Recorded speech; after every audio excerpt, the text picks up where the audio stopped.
Hey, so this is the video that is going to go over how to use your cleaning kits and to clean the Eden Tower without having to disassemble it in the most effective way that we found. So for this, you're going to need either the sponges that are provided with it or an alternative sponge, as well as some paper towel or a cloth.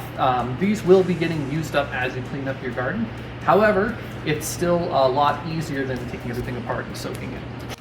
We'll start off by removing the tray lid. Now you can take your sponge and kind of using the curved top, use it as almost a paddle that's going to be pushing the water towards the drain. And you're going to keep doing this until you removed all the water, but also through this process you're going to be scrubbing away the algae, the organics, and any of the debris and pushing it into the drain.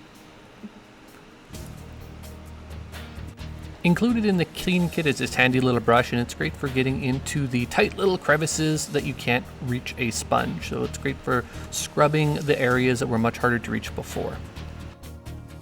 Finally, once you've wiped out the water and scrubbed everything down, you can grab your paper towel or your cloth, and we're basically going to just wipe whatever the residue is. This is going to help us get everything nice and clean.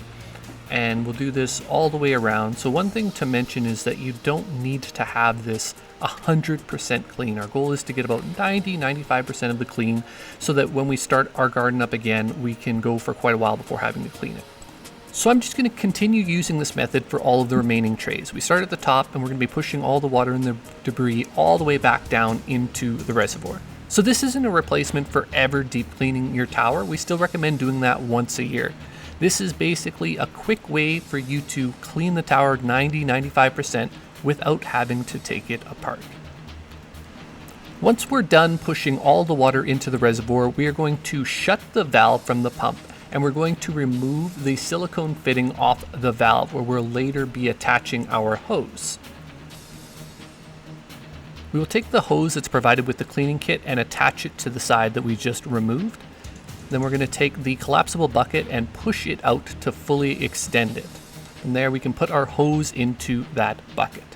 So this next part is optional, but we felt that it did help quite a bit. Since there's no water in the tower, we can lean it over without a risk of it falling because it's not top heavy.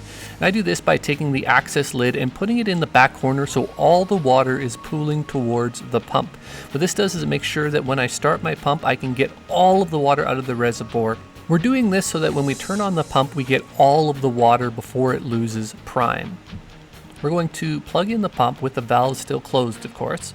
Then we're going to open up the valve, and this is going to start to pump the water out of the reservoir. If you happen to have a lot of water in the reservoir, you might have to empty out the bucket before you empty out the reservoir fully. And if that's the case, try and leave a little extra water in the reservoir so that the pump still has prime when you try and empty out the remaining amount. Now the reservoir is completely empty, we can close the valve, unplug our pump, and remove the end that we were using from the valve. Drain it back into the bucket. We can put the hose away for future use, and we can remove all of the water from the bucket. For the last little bit, you have a little squeegee, which can be handy for reaching in the back of the reservoir and scraping any remaining liquid and debris to the front.